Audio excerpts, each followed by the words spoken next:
In this video I'm going to be showing you how to read these chord diagrams. Now these diagrams are usually found in the front page of a particular song on a professional music sheet. Now these are the chord names, and it's important to remember that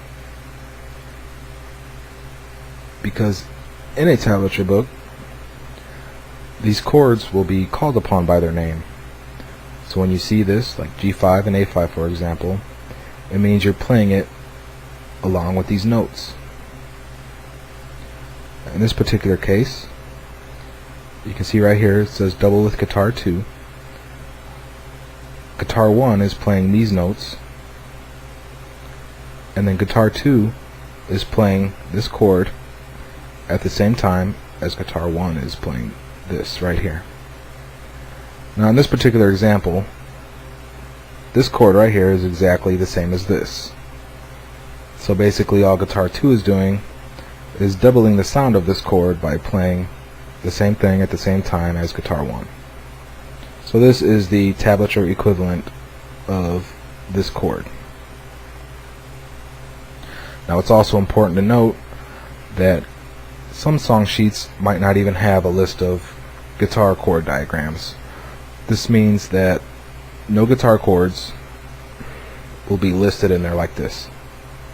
And I also want to point out that these chord diagrams are basically just another form of tablature in a vertical format, meaning that the strings are going up and down and the frets are going left and right. As you can see here, this 7 FR period means 7th fret, and it's going left and right, and these dots right here represent that fret, and the lines going up and down in this particular case are the 4th and the 5th strings. Over here is the 1st string, which is the thinnest string, or the high E. Over here is the 6th string, the thickest string, or the low E. Now this is the 4th and 5th strings, so in this case on the 7th fret you're going to be wanting to hold down the 4th and 5th strings on that fret. Now this number down here is which finger you are using to bar the 7th fret on these two strings. As you can see, this chord diagram over here is exactly the same as this one, except the name, of course, and the 5th fret. So let's learn by example. In that diagram we saw that the G5, for example, was on the 5th fret. So let's count. 1st fret, 2nd fret, 3rd fret, 4th fret, 5th fret. We saw that on the 5th fret, the 4th and the 5th strings were barred with our index finger. Now we also saw a couple of X's, 4 to be precise, and they were above the 5th fret on the 6th, 3rd, 2nd, and 1st strings. What that means is that those strings are not picked. Only these two are. Now on the A5, for example, it was the exact same diagram, but on the 7th fret. So let's count down 2 more. 5th fret, 6th fret, 7th fret. It's exactly the same, so all the same principles apply for that. The X right here, here, here, and here. On the 7th fret, the 4th and the 5th strings were barred by the index finger. It's that simple. Now in these diagrams you'll notice a few extra different things. For example, this one you don't see a fret indication. Like this one is 7th fret, and this one is missing it altogether. What this means is that this is the 1st fret,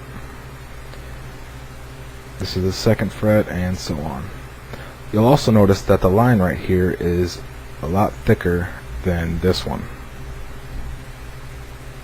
You'll notice the same one here too, no fret and a thick line at the top.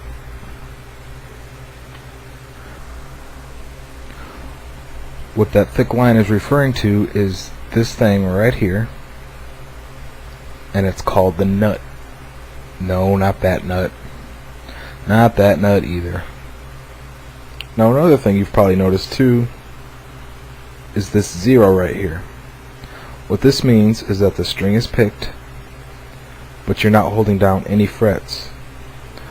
Now all that really means is the string is an open string, which means it's picked, but you're not holding down any frets, and it's not X'd.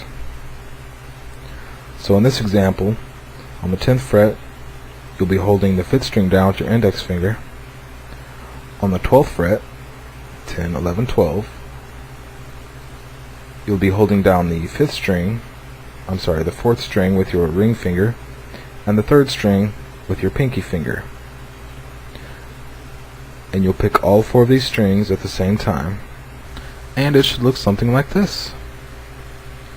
5th string, 10th fret, 12th fret, ring finger on the 4th string, pinky finger on the 3rd string on the 12th fret. Now all 4 of these strings are picked at the same time.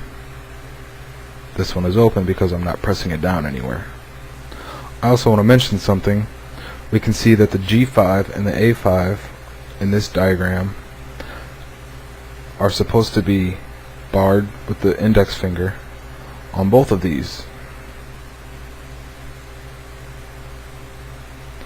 However, right here we can see that the G5 and the A5 are back to back, and they go back and forth twice, like this.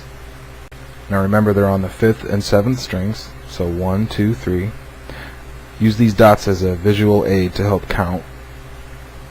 So 3, 5, and 7. 4th and 5th strings on the 5th fret.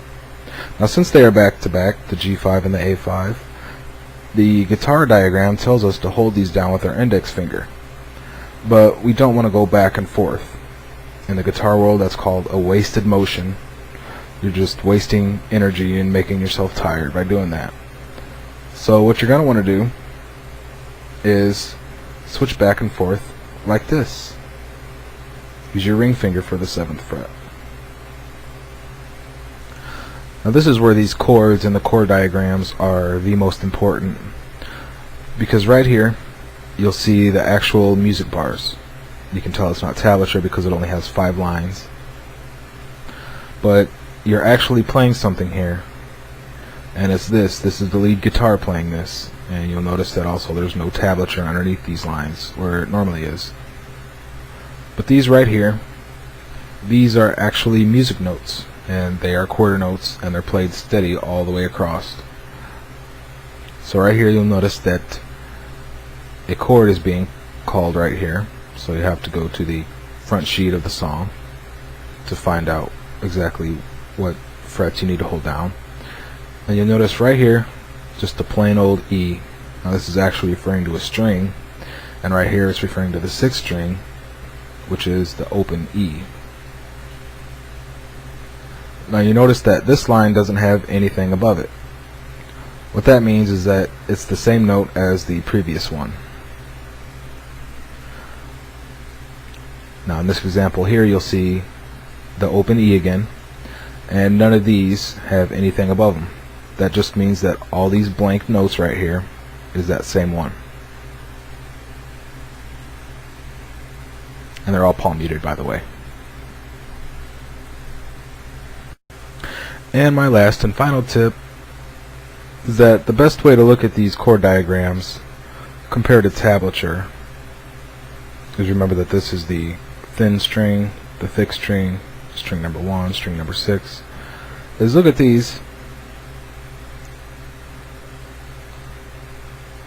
from this point of view. This is the 1st string, the thin string, and the 6th string, the thickest string. Well, that's about it for this lesson. I hope you learned something, and thanks for watching.